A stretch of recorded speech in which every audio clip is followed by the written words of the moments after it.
নবম দশম শ্রেণী বাংলা সহপাঠ ১৯৭১ উপন্যাস। হ্যাঁ, লিখেছেন হুমায়ুন আহমেদ। চলো শুরু করা যাক। মীর আলী চোখে দেখে না, আগে আবছা আবছা দেখতো। দুপুরে রোদের দিকে তাকালে হলুদ কিছু ভাসত চোখে। গত ২ বছর ধরে তাও ভাসছে না। চারদিকে সীমাহীন অন্ধকার। তার বয়স প্রায় ৭০। এই বয়সে চোখ কান নষ্ট হতে শুরু করে। পৃথিবী শব্দ ও বর্ণহীন হতে থাকে, কিন্তু তার কান এখনো ভালো, বেশ ভালো। ছোট নাতনিটি যতবার কেঁদে ওঠে ততবারই সে বিরক্ত মুখে বলে, চুপ, শব্দ করিস না। মীর আলী আজকাল শব্দ সহ্য করতে পারে না। মাথার মাঝখানে কোথায় যেন ঝনঝন করে। চোখে দেখতে পেলেও বোধ হয় এরকম হতো, আলো সহ্য হতো না। বুড়ো হওয়ার অনেক যন্ত্রণা। সবচেয়ে বড় যন্ত্রণা, রাত দুপুরে বাইরে যেতে হয়, একা একা যাওয়ার উপায় নাই। তাকে তলপেটের বল চাপ নিয়ে মিহি সুরে ডাকতে হয়, বদি, ও বদি। বদিউজ্জামান। বদি তার ছেলের নাম। হ্যাঁ, বদিউজ্জামান তার বড় ছেলে। মধুবন বাজারে তার একটি মণিহারি দোকান আছে।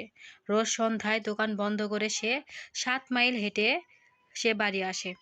পরিশ্রমের ফলে তার ঘুম হয় গাঢ়। সে সাড়া দেয় না।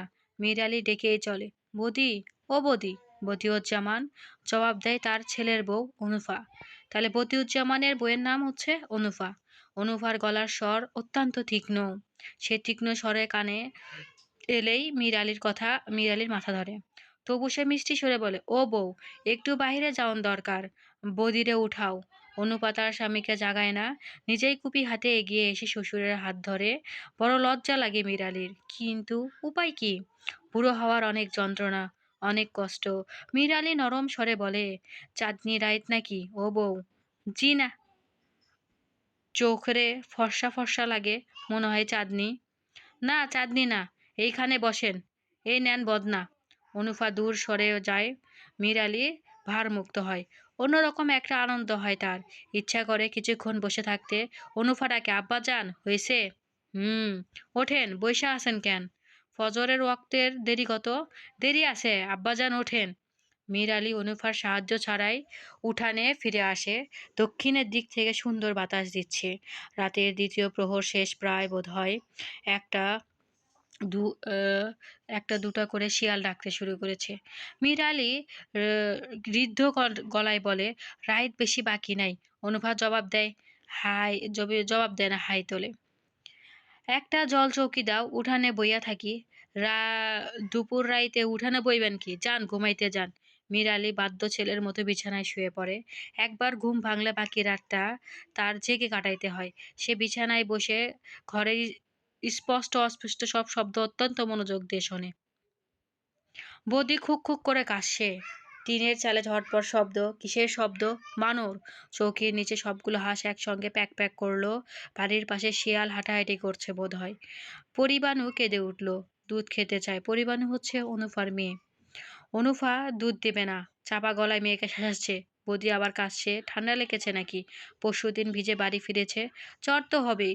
বৌদির কথা শোনা যাচ্ছে, ফিস ফিস করে কি যেন বলছে। কি বলছে এত ফিসফিস? ফিসফিসানি কেন? মীর আলী কান খাড়া করে শোনার চেষ্টা করে। কাক ডাকলো, সকাল হচ্ছে নাকি?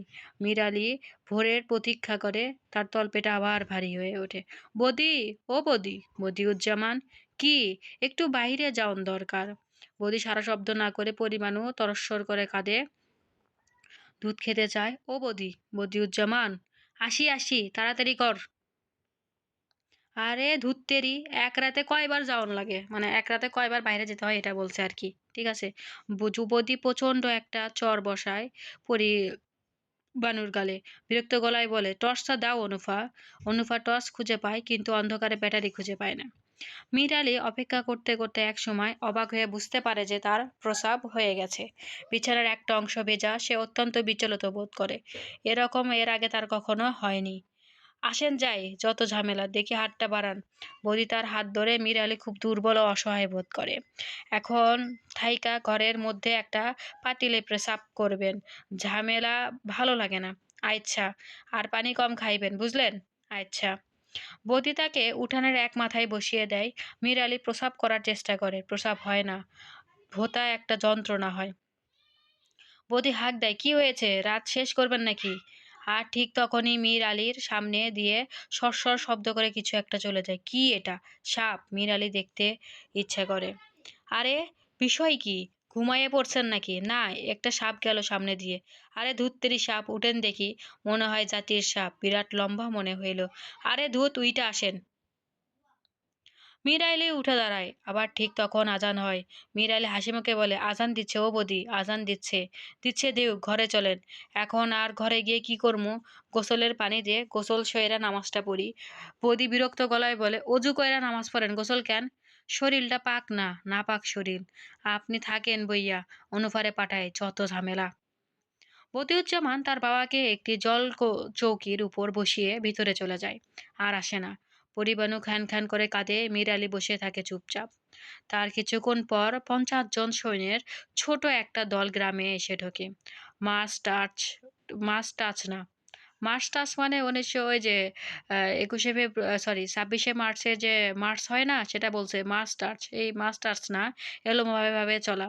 তাদের পায়ের বুটের কোনো শব্দ হয় না। তারা যায় মীর আলীর বাড়ির সামনে দিয়ে এবং তাদের একজন মীর আলীর চোখে ৫ ব্যাটারি টর্চের আলো ফেলে। মীর আলী কিছুই বুঝতে পারে না। শুধু উঠানে বসে থাকা কুকুরটা তস্বরে ঘেউ ঘেউ করতে থাকে। মীর আলী ভীত স্বরে ডাকে, বদি ও বদি, বদিউজ্জামান। কুকুরটি একসময় আর ডাকে না। দলটির পিছনে পিছনে কিছু দূর গিয়ে থমকে দাঁড়ায়। তারপর দ্রুত ফিরে আসে মীর আলীর কাছে। মীর আলী উঁচু গলায় ডাকে, ও বদি, বদিউজ্জামান। কি হয়েছে? বেহুদা চিল্লান কেন? বাড়ির সামনে দিয়ে কারা যেন গেল। আরে ধুত্তেরি, যত ফালতু ঝামেলা। চুপ কইরা বইয়া থাকেন।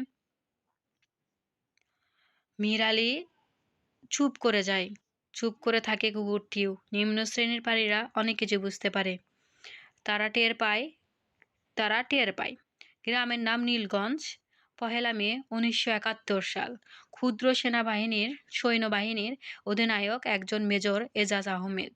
কাকুল মিলিটারি একাডেমির একজন কৃতী সন্তান বা কৃতী ক্যাডেট।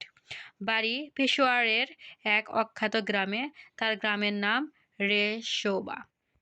তাহলে পার্ট 2 পরে। আচ্ছা, পার্ট 1 এর পার্ট ছিল, আমরা দেখলাম এখানে চরিত্র আছে ৩টা ৪টা। এক হচ্ছে প্রথম চরিত্র নাম হচ্ছে মীর আলী। মীর আলীর বড় ছেলে। মীর আলীর ছেলের নাম হচ্ছে কি বদিউজ্জামান। মীর আলীর মানে ছেলের বইয়ের নাম হচ্ছে অনুফা এবং তার নাতনির নাম হচ্ছে কি পরিবাণু। আর এখানে সৈন্যদলের নেতা একজন, তার একটা চরিত্র পাওয়া গেছে। তার নাম হচ্ছে, আমরা এখানে দেখলাম তার নাম হচ্ছে মেজর এজাজ। এই ৪ জনকে নিয়ে পার্ট এ এর কাহিনীটা লিখিত আছে। আমরা আগামী পার্টে পার্ট 2 সম্পর্কে আলোচনা করব ইনশাআল্লাহ।